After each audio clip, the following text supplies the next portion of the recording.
Hello, Internet. On this episode of Somewhere in Between, it is all about Amazon's original series, The Boys. We're all going to talk about season two, our favorite scenes, and our what the f moments in that whole show, and we're just going to go like here and there with it. What stuck us out on season two. So I'm Gabe. This is Adam, and on wow, I screwed that up. But on this episode, we're covering the boys season two, somewhere in between.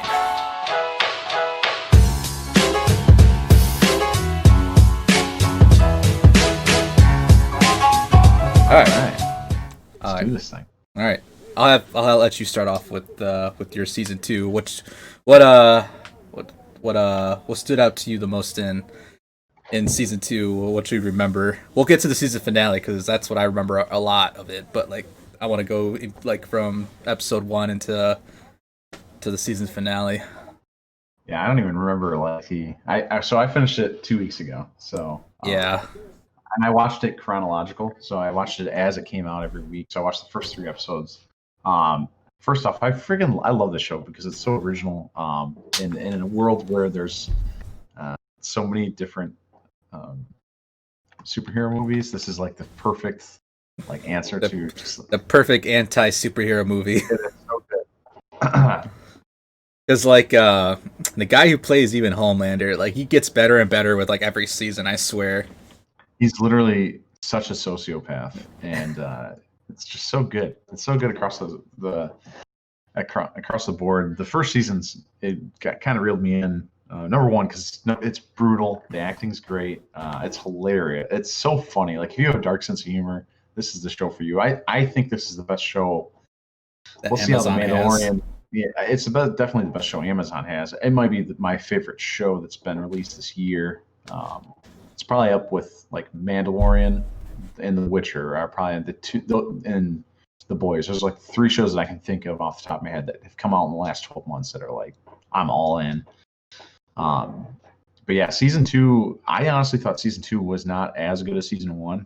I don't know what your thoughts on that one were, but at least the first like 3-4 episodes kind of dragged.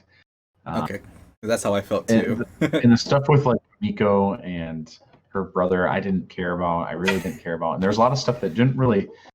It didn't. I don't know. You didn't really know where this was going. You didn't really care where it was going at certain points, and then all of a sudden, everything changes. And I think it's episode six. Everything This changes at episode six because episode six, it might be five or six. I can't really remember, but it's the not prison, but like the rehab facility that they break into, or like the crazy facility. And that episode brings everything full circle with like Lamplighter, and you're like, well, who is this Lamplighter guy? Because they mention him briefly in some of the other episodes, and they kind of go into Frenchie's past and how he has this whole background, like how he got thrown out of that whole CIA group because of his druggy friends.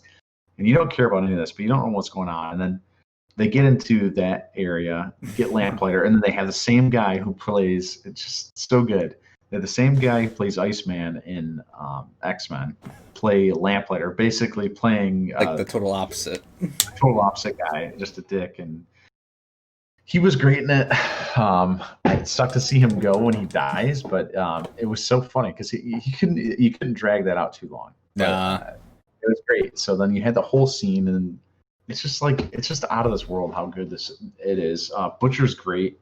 Um, Carl Urban is fantastic in the role. Him and his, I loved where they took. I don't have to spoil the season finale yet, but I kind of this season especially, and I was talking about how it kind of dragged the first episodes. The stuff with him and his wife, like I really didn't. It started to drag, right? Because it's just like, oh, it's the same thing. He wants to save his wife, wants to I save his need wife, to wants to save save my wife. and it got really old. In the first couple episodes, he's not even. I don't think he's even in it until the end of the first episode, right? So the first episode, he's only in it like right at the end, like Yeah, I'm back, or I'm back, boys, or something. And you can really see how bad the show would be without Carl Urban because that first episode wasn't that great. it was I was waiting for him to be like, "Hey, where's Butcher?" Yeah. So, in the stuff with his wife, like I said, it kind of drags on and on and on. And I love where they wrapped it up because it's totally what you wouldn't expect, but what you kind of do expect for the show. Like when it happened, I was like, yeah, I totally saw that happening when it was happening. But God, it's just great across the board. The newest superhero in the Seven is Stormfront. Stormfront, and she's psycho. She's psycho. I love how they have a little bit of like, I don't know. Nowadays, the political agenda is kind of ingrained in everything, and they obviously have a political bend and agenda on this, but it works so well with the way they do it. It's not like beating you over the head with it. It's how they like integrate it with the superheroes. Instead of like, like force feeding it like on screen, there's just like, we need you to do this or else you'll lose like 12 points or 8 points to, the gays or something like that. And I love that aspect of it because and I don't think it shows one side or the other either, but it kind of made fun of everybody in certain ways. Like cool stuff with her being super right wing and it being like Fox News, and when she has the big like the Trump-esque speeches out there, that was so funny. And then you had the sections with Maeve where they're like find out that she's bisexual or they think she's gay because she's with another woman or whatever, and they play off on that. And it's like, no, you can't be with a guy, and like cause you're the America's number one gay superhero. You're the number one lesbian or something like that. It was just so funny, and then seeing the way they showed the trailer and stuff because throughout the whole series too, and nobody really touched on this. They're basically shooting a movie about the Seven throughout the whole movie. There's two episodes of them just trying to film it. Yeah, like it's great how it goes to like, and it's such a rip on the Justice League. Like, if see the that was great. Snyder and Justice League, or not Zack Snyder, but the way they released the Justice League, and the way the colors are exactly like that disgusting disgusting orange. Yeah, so then they cut and it goes like to real life, and it's just like, oh my god, this is so good. Like if you are a superhero fan, it's just so much fan service that most people might not get, but if you've been involved in all these movies for the last 10 years, like you're totally gonna get that. You're gonna get all the references, all the nabs the superhero's name, but when the Deep goes into the Church of the Collective and he meets the guy who's essentially the Hawkeye, it's just like, it's so funny. Everything about it's just so good. I nerd out about this show. So I like how when there was like the blind bow and arrow or the blind fighter, and Homelander was, oh my god, you would be a good addition. Then he just like squishes his head. He's like, why the fuck would I want this guy? He's like, he's a cripple. We don't want a cripple in our Seven. That was hilarious. So good to see, but you have like the PR lady for the Seven, and she's like, well, that would raise our points approval rating up like 4 points or something. It's just like, this is the best show ever because that's how they look at it. Like everybody looks at it. So it was just my favorite part about it is the social commentary. Like the Church Collective is obviously the Church of Scientology, so like clear as day. Like if you don't see that reference, you're an idiot. Oh man, it's so good. The Deep I thought the storyline with the Deep was kind of boring at a certain point, but I think it's going to build up to something. I just hope it really, pays really off because like whenever I saw him, I'm just like, I don't care, dude.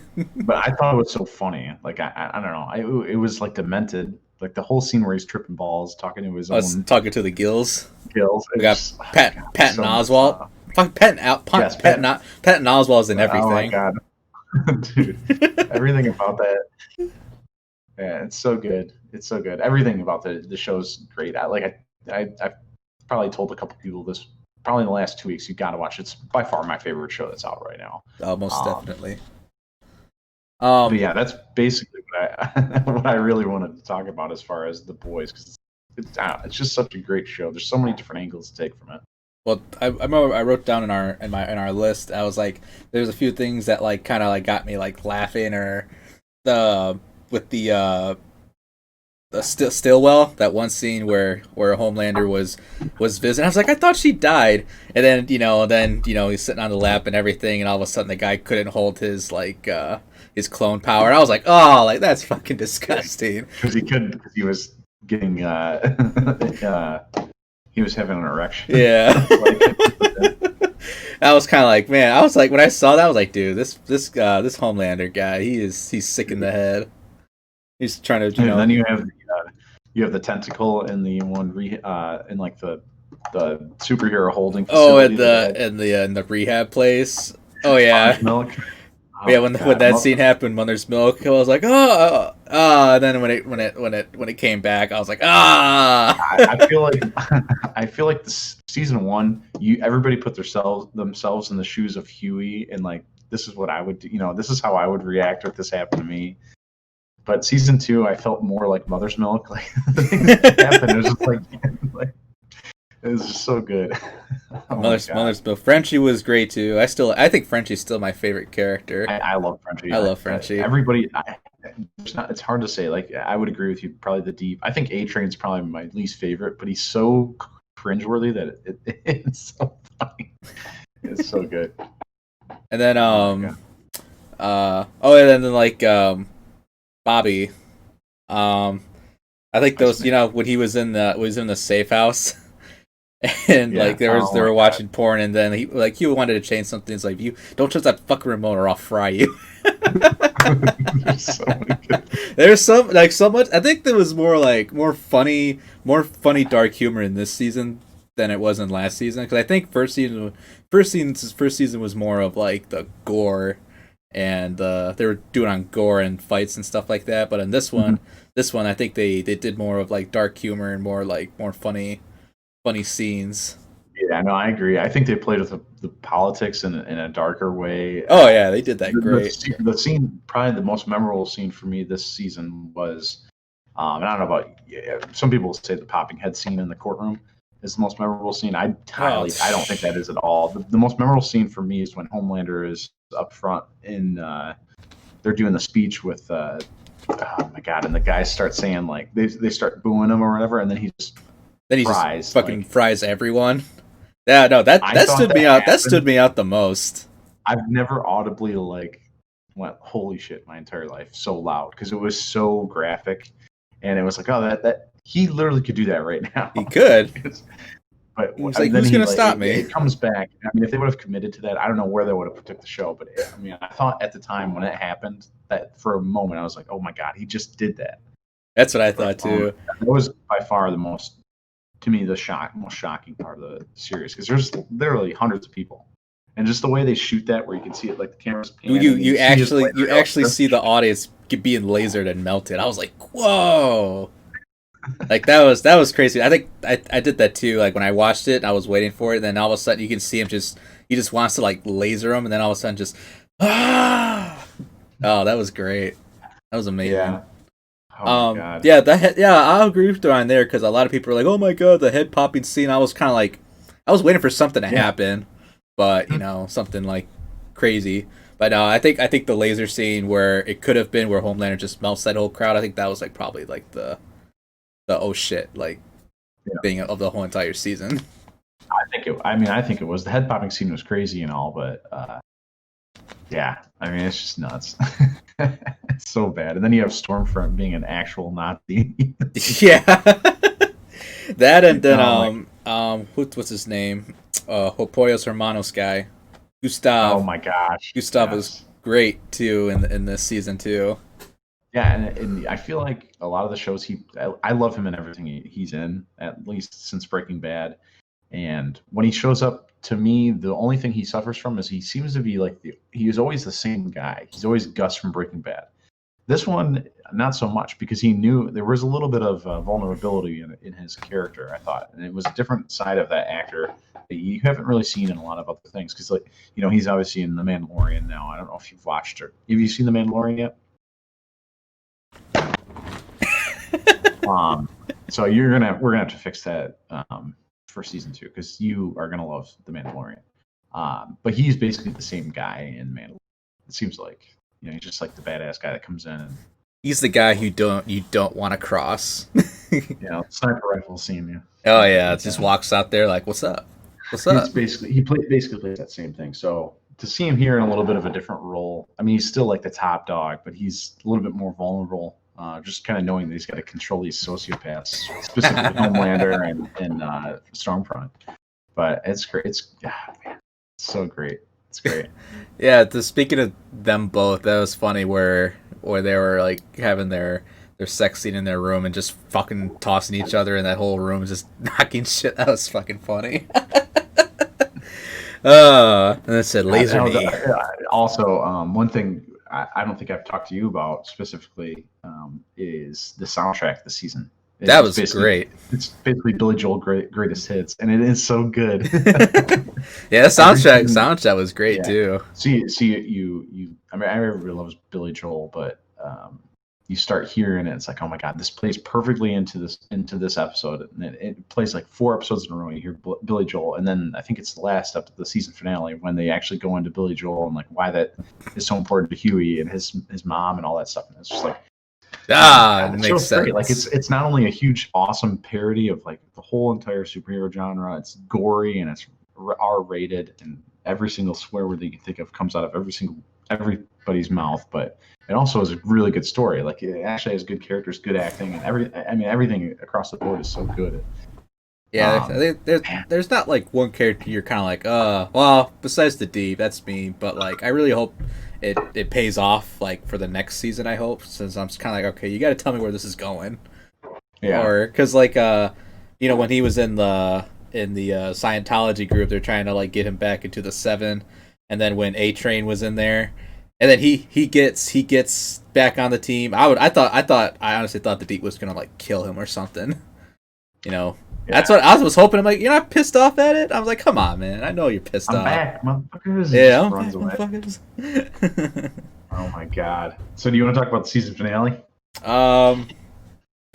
Before we get there, I know I want to talk more about the Deep, because like, if none of you if you haven't seen the spoiler for the Deep part, we'll go through it, because the Deep is he's that character you're kind of like, okay, everyone else is doing fine with their storyline, but when it comes to the Deep, you're like, all right. I think he's the Meg of the group. Mm-hmm. And so like that funny scene where he's tripping balls when he's talking to his gills. I think that was funny too at the same time. And then they were trying to match him with like a lady, and he liked the one hot girl, and then the other matchmaking lady is all like, oh no, I think you would like this other girl, and so then he goes like, what, that fucking crazy psycho? Or like, we have nothing in common. So I like stuff like that, stuff like that is pretty hilarious. And in the Deep, I know he's trying to get into the 7 and all, and then he tries to do it with the whale. They're chasing Butcher on the boat and everything, and then that whale just gets fucking decapitated by that boat. That was freaking crazy. And then then Homelander's like, why the fuck are you here? It's like stuff like that. It's funny, like when the Deep is in like any scene, he always gets shit on. Yeah, and it's such a good play, and it doesn't. I mean, I feel like it got a little bit old here. That's probably why it wasn't as good as it was in season 1, is because he's clearly Aquaman, and everyone looks at Aquaman still like, okay, Jason Momoa, but yeah, you're Aquaman. Like nobody, it's not really. No one's gonna take you serious. So it's just such a good play, and I feel like it got a little tired this season, especially. But I don't know. I really think that's going to go somewhere important. I freaking hope. But I like the character because it's so, like I said, it's so cringeworthy. It's hilarious. Yeah, it's funny. So if you want a good laugh, watch this guy. Watch him play. All right. So the season finale where shit got real. I like it. Okay, so fast forward. So Homelander has a kid, and it's his son and all. And that one scene where Butcher just finds the safe house and goes through every security guard. I was kind of like, or security camera. Yeah, there was a couple. I was kind of like, a couple of really. I was like, moments. Okay, like, all right, sure, whatever. I was hoping that like when they finally meet, I was like, forget about the kid, man. I was like, this woman's gonna like either get someone killed or herself killed when she said, I can't leave him. He's my son. I'm like, okay, I know where this is going.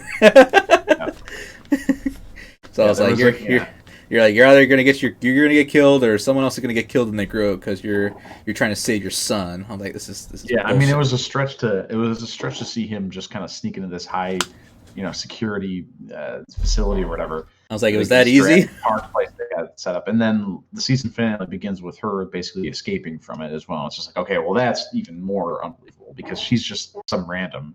Yeah. So she gets out of there and then basically goes to Butcher and then tells him that he's got a son. So that's where the season finale takes off. The next part is basically Butcher promises to get his son back, and that's where it gets really cool. Then that's where I was kind of hinting about with Gus. I'm going to call him Gus. I don't even know what the hell the guy's name is. I don't know it either. When he goes and talks to Vought and basically makes a deal with Gus that, hey, I'll get the kid. I'll give you Homelander. Yeah, I'll get you Homelander because you'll have more leverage over him, and you stop fucking trying to kill me, or I'll get my wife, and we're off, and we're done after that. Yeah, it's over. Yeah, so he ends up giving them the location. They have this whole like convoluted plan. I don't think does anything else happen in between that. I'm trying to think. Well, once they got the when they get there to get the wife and the kid and all, I know in between that was when Homelander goes to that cabin, and then that's where Butcher leaves that signal on the phone, and then all of a sudden the people are the Vought people are there, and he's there. He's kind of like, so what are you guys doing here?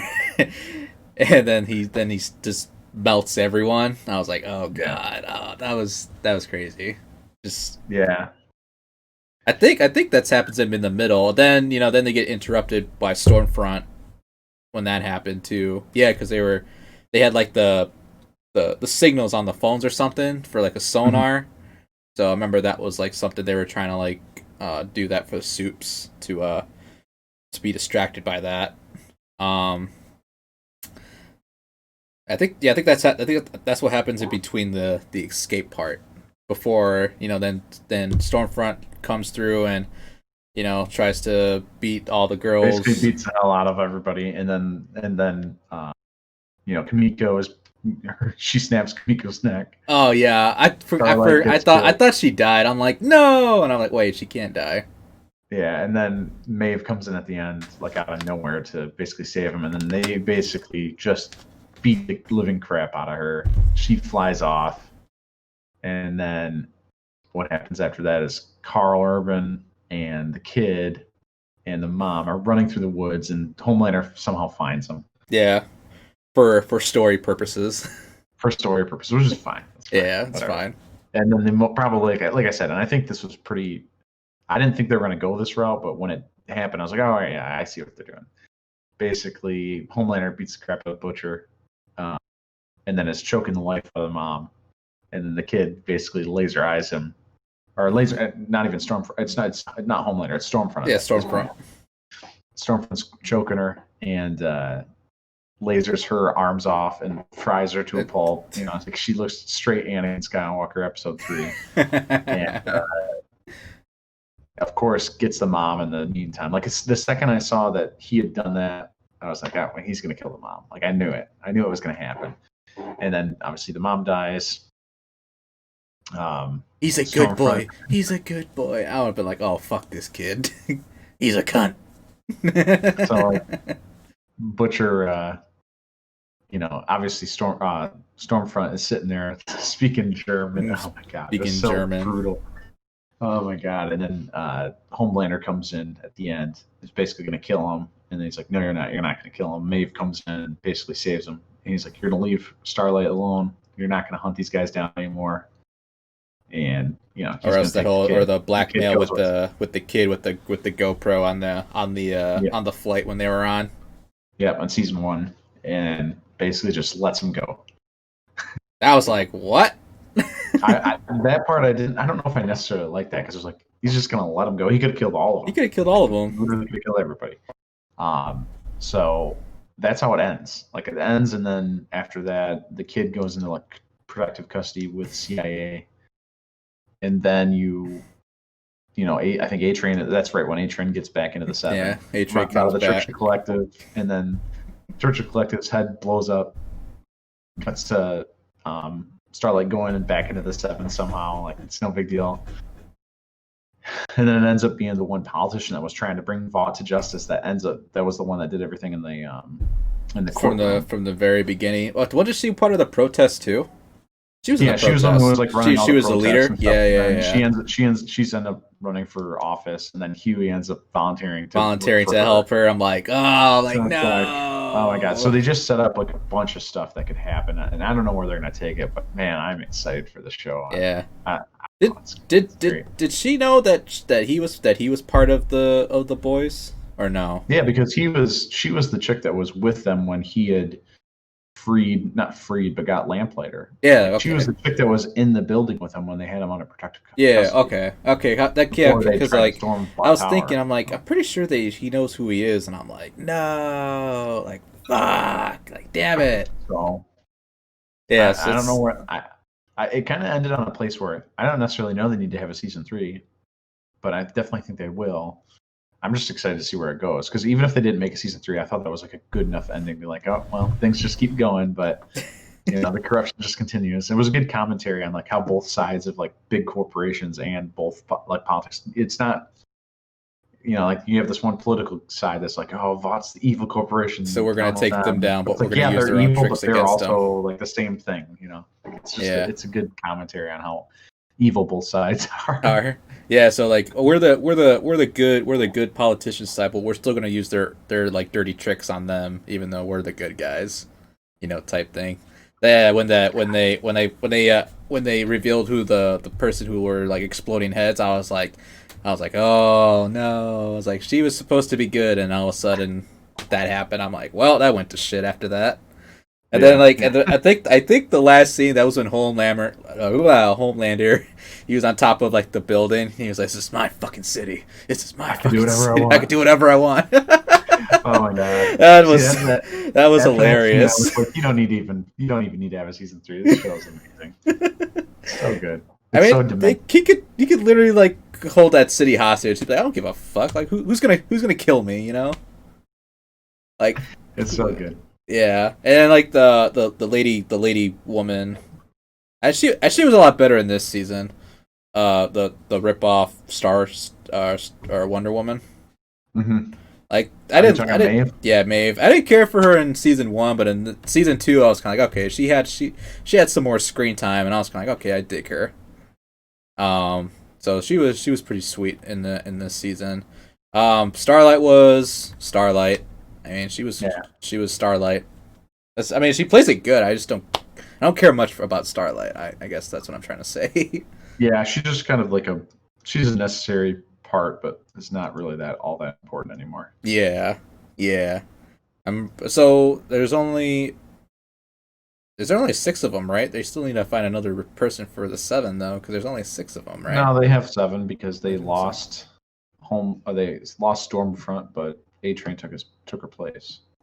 Oh, okay. Because there's Black Noir, Homelander, Maeve, Starlight, A-Train, somebody else too. I'm trying to think who else. Starlight. You already said Starlight. Did I? Yeah, you said Starlight. I only got 6. So I was like, yeah, we're still missing 1. Oh yeah. So let me think here. You got. Let me do this math. Yeah. Starlight. So, and this will kind of go into the next season. There is going to be a 3rd season, and I'll tell you why I'm so excited for it. Because it's probably because there's only 6 that we know of. A-Train. And Black Noir. I don't know why Black Noir didn't die. That's kind of dumb. Maeve. I'm only coming up with 5. Starlight, Homelander, A-Train, Black Noir, Maeve. Really? We only have 5? Who am I missing? Translucent. But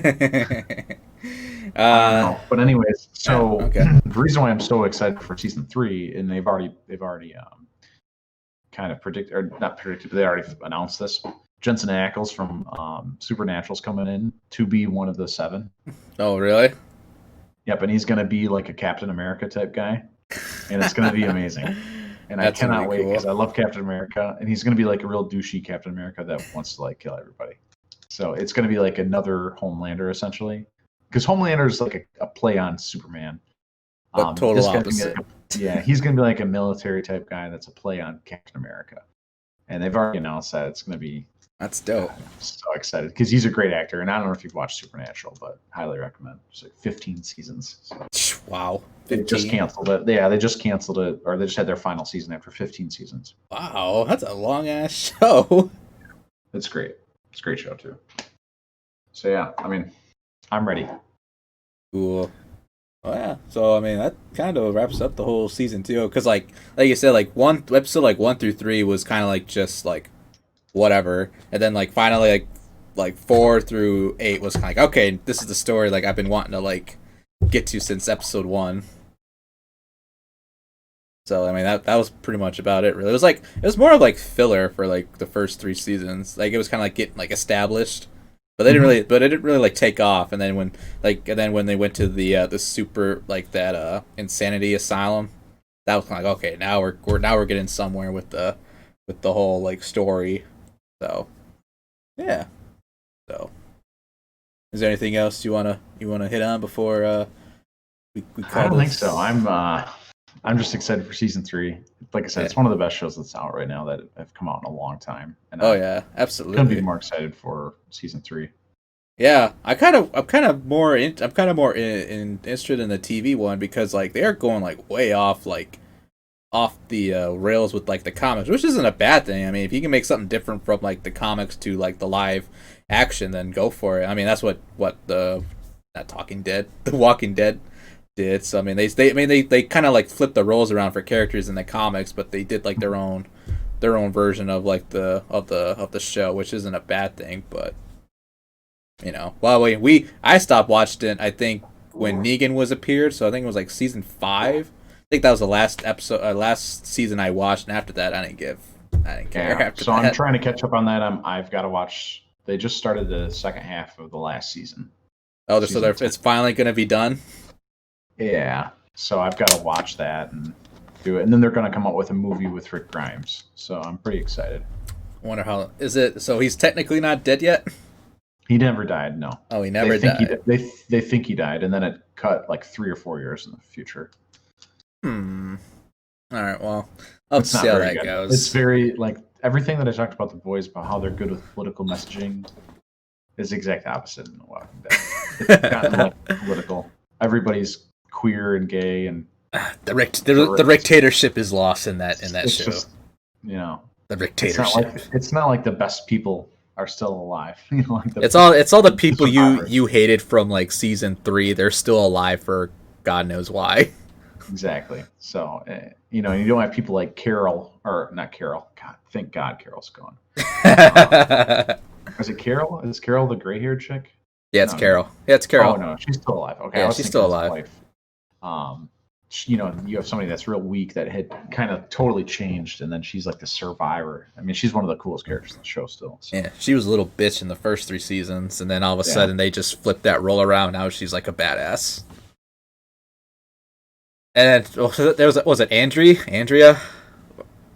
She's one of the worst characters. She was. Oh my god, I wanted her dead. Her and Rick's wife, that slut. Oh, god. Yeah, what is her name? Was it Lori? Lori. Oh my god. Was it Lori? Yeah, Lori. Lori Grimes. Oh my gosh, she was a capital C. Want your kid. Yeah. Dude. So yeah. So I think that'll wrap it up right here. So we're gonna go into our after hours. So thank you all for stopping by. We have a previous episode. I still have to work on it, so hopefully I'll have it up by next week. Both episodes up, so we would be up for content. Thank you. Follow us on every social media where we get a chance to listen to. We're going our after hours, so thanks for sticking around, and we'll catch y'all next time.